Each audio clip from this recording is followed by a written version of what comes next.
Good morning class. आप सब कैसे हैं? आज आपके बीच में एनसीईआरटी का अगला क्लास लेकर आए हैं जो कि बहुत ही इम्पॉर्टेंट है। ये एनसीईआरटी के नोट्स हैं भाई, जान जाइए, इसमें से हमेशा क्वेश्चन आते रहते हैं। ठीक है, तो आप लोग इसका ज़रूर से ज़रूर नोट्स बनाइएगा। नोट्स आप लोग से बार बार कह रहे हैं कि नोट्स अगर रहेगा तो कोई दिक्कत नहीं है, और नोट्स के बाद अगर आप क्वेश्चन करेंगे तो कोई दिक्कत नहीं है करने में। तो आप लोग पहले नोट्स बनाइए, तब उसके बाद जितने भी क्वेश्चन हैं क्वेश्चन हो जाएंगे। तो पहला है किशोरावस्था और मानसिक विकास। कह रहा है कि किशोरावस्था में मानसिक विकास अपनी अधिकतम सीमा तक हो जाता है। किशोरावस्था में यानी कि 18 वर्ष की उम्र में किशोरावस्था में मानसिक जो विकास होता है अपनी अधिकतम सीमा तक हो जाता है। इस अवस्था में होने वाले मानसिक विकास को निम्नलिखित रूपों से वर्णित किया गया है, यानी कि निम्नलिखित में विभाजित किया गया है। पहला है आपका बुद्धि का अधिकतम विकास, यानी कि बुद्धि का अधिकतम विकास कब होता है, क्वेश्चन पूछ देगा। यही क्वेश्चन है इम्पोर्टेंट कि बुद्धि का अधिकतम विकास कब होता है। तो क्वेश्चन ऑप्शन में रहेगा 18 वर्ष, 16 वर्ष, 12 वर्ष, यानी कि 7 वर्ष। तो बुद्धि का अधिकतम विकास 18 वर्ष की सीमा तक हो जाती है। तो हेडिंग है बुद्धि का अधिकतम विकास। किशोरावस्था में किशोरों का मानसिक विकास अपनी उच्चतम सीमा को छू लेता है, यानी कि किशोरावस्था में किशोरों का जो मानसिक विकास होता है अपनी उच्चतम सीमा को छू लेता है। इस अवस्था में बालक बालिकाओं की ध्यान व स्मरण शक्ति में अस्थायित्व आने लगता है, यानी कि रुक जाता है। यानी 18 साल के बाद जो है कि जो उनकी मानसिक जो विकास होता है रुक जाता है, धीरे धीरे होने लगता है, अस्थायित्व होने लगता है। अर्थात इस अवस्था में बुद्धि का विकास पूर्ण हो जाता है, यानी कि 18 साल की उम्र में बुद्धि का जो विकास होता है पूर्ण हो जाता है। यानी कि कह रहा है कि शक्ति, स्मरण शक्ति में अस्थायित्व आ जाता है, यानी इसका कहने का सेंस ये है कि बुद्धि का पूर्ण रूप से विकास हो जाता है। अगला हेडिंग आपके बीच में है मानसिक स्वतंत्रता का विकास। मानसिक स्वतंत्रता का विकास 18 वर्ष की उम्र में जो बच्चे होते हैं वह स्वतंत्र रहना चाहते हैं, उन्हें कोई रोक टोक अच्छा नहीं लगता है। वो जो भी काम करना चाहते हैं वह स्वतंत्र रूप से हर काम को करना चाहते हैं। तो हेडिंग यही है कि मानसिक स्वतंत्रता का विकास। तो यानी कि 18 साल की उम्र में जो बच्चे होते हैं सो स्वतंत्र होना चाहते हैं, वह अपना हर काम अपने से करना चाहते हैं। तो इस अवस्था में बालक दूसरों का हस्तक्षेप नहीं सह पाता, यानी कि जो काम कर रहे हैं उनके अगर कोई रोक टोक करता है तो वो सह नहीं पाते हैं, वो खुद अपना काम अपने से करना चाहते हैं। वह अधिक से अधिक स्वतंत्र रहना चाहते हैं। वह क्या होते हैं, वह अधिक से अधिक स्वतंत्र रहना चाहते हैं। वह हर वस्तु, व्यक्ति, क्रिया जो उसे सुख देती है उसके साथ अंतः क्रिया करना चाहते हैं। यानी कि जो बालक होते हैं 18 साल के, जो उनको सुख प्रदान करे, जिस काम में उनका मन लगे वही काम वो करना चाहते हैं। अगर उन्हें मैच खेलने का शौक है तो खूब मैच खेलेंगे भाई। तो क्या होते हैं, जो उन्हें अच्छा लगे वही काम करते हैं, अंतः क्रिया करते हैं। वह हमेशा सपनों में डूबा रहता है। वह हमेशा सपनों में डूबा रहता है, यानी कि जो 18 साल के जो बच्चे होते हैं वो सपनों में डूबे रहते हैं। ये बनेंगे, आईएएस बनेंगे, पीसीएस बनेंगे, पढ़ाई कुछ नहीं करते हैं भाई, वो सपनों में डूबे रहते हैं। और उनका चॉइस होता है कि अगर हम 12 के बाद बीएससी कर रहे हैं तो उसमें मेरा इतना परसेंटेज है, बीएससी के बाद हम बीटेक कर लेते हैं, यानी कि 12 के बाद बीटेक कर लेते तो मैं इंजीनियर बन जाऊँगा, बहुत सारा पैसा कमाऊँगा। ऐसी ऐसी सोच होती है, यानी वो सपने में, अपने सपनों में क्या होते हैं, डूबे रहते हैं। अगला क्या है, उच्चतर मानसिक शक्तियों का विकास।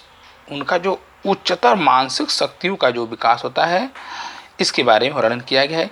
किशोरा अवस्था में शब्द भंडार अधिक बढ़ जाता है, यानी कि किशोरावस्था में जो उनके शब्दों का जो भंडार होता है वो अधिक बढ़ जाता है, तथा तर्क एवं कल्पना शक्ति के साथ निर्णय लेने लगते हैं, तथा वो तर्क करने लगते हैं तथा कल्पना करने यानी सोचने लगते हैं, और उनके साथ वह वो उनके साथ वो अपने शक्ति के साथ निर्णय ले लेते हैं। जो कोई भी काम करने में वो किसी से हस्तक्षेप नहीं करते हैं कि हमको ये काम करना चाहिए नहीं करना चाहिए, वो स्वयं निर्णय ले लेते हैं तथा समस्या निराकरण करने की योग्यता शक्ति का पर्याप्त विकास हो जाता है। और उनके जहाँ सामने जो समस्याएं आती हैं उन समस्या को निराकरण यानी कि दूर करने के लिए उनके पास पर्याप्त विकास हो जाता है। वह स्वयं अपने आप पर निर्भर रहने लगते हैं। 18 साल के जो युवा होते हैं या युवतियाँ होती हैं। अगला क्वेश्चन है रुचियों की विविधता। तो 18 साल के जो बच्चे होते हैं उनके अंदर रुचियां चाहे बालक हो चाहे बालिका हो सेम होती हैं। चाहे टीवी देखना हो, चाहे इंटरनेट चलाना हो, चाहे मोबाइल देखना हो, चाहे पढ़ाई करना हो या चलचित्र देखना हो, कंप्यूटर चलाना हो, उनके अंदर जो होता है जो विकास होता जो रुचियाँ होती हैं सेम होती हैं। तो रुचियाँ किशोरावस्था में रुचियों का विकास बहुत तीव्रता से होता है। बालक बालिकाओं में रुचियाँ समान होती हैं, जैसे भोजन यानी खाने पीने का शौक, पिज्ज़ा बर्गर लड़कियाँ भी खाती हैं लड़के भी खाते हैं। हाँ, तो वेशभूषा यानी वेशभूषा का मतलब कि पहनावा लड़कों को पसंद है लड़कियों को भी पसंद है। पढ़ाई लिखाई दोनों को भाई है। चलचित्र यानी टीवी देखना दोनों को पसंद है। इंटरनेट चलाना, मोबाइल लोग चलाते हैं इसमें देखने को, वाईफाई, कंप्यूटर ये भी है। तो ये रहा आज का टॉपिक्स। तो आपके बीच में 5 क्वेश्चन लेकर आए हैं जो कि कल के डेट में 15-20 क्वेश्चन कम से कम लेकर आएंगे। इसी से जो टॉपिक्स पढ़ा दिए हैं इसके पहले 4-5 वीडियो बनाए थे उसमें वो एक अध्याय ख़त्म कर दिए हैं। इसके बाद हमने 5 क्वेश्चन आज लेकर आए क्योंकि समय नहीं है। कल आपके बीच में 10 से 15 क्वेश्चन लेकर जरूर आएंगे। इसी इसके साथ ये सिलसिला जारी रहेगा। इसके बाद अगला अध्याय 3 दिन के अंदर चालू हो जाएगा।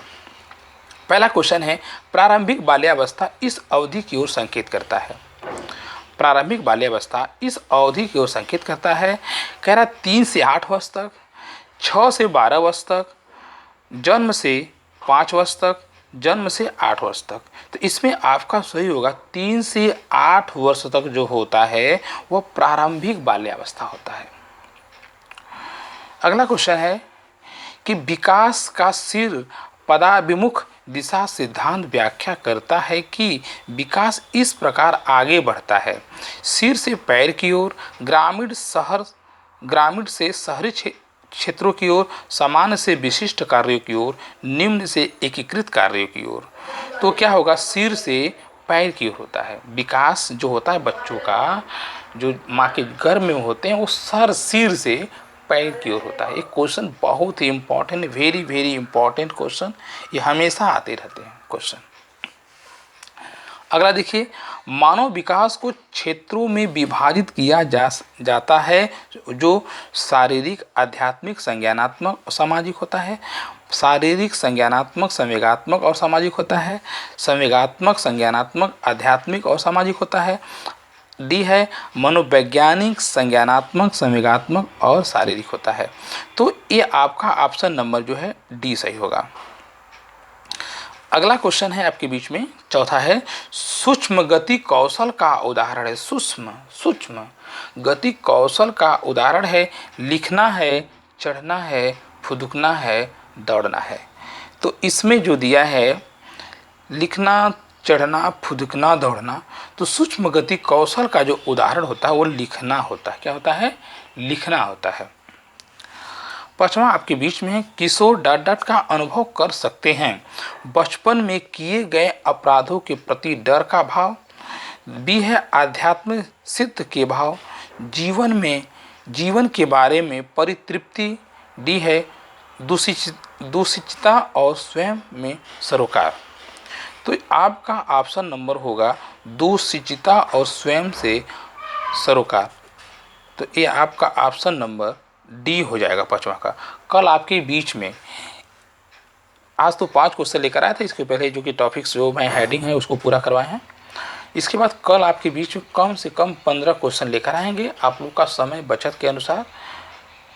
ये नहीं कि बहुत ज़्यादा समय लें आप लोग को वीडियो ज़्यादा लॉन्ग करने के लिए नहीं।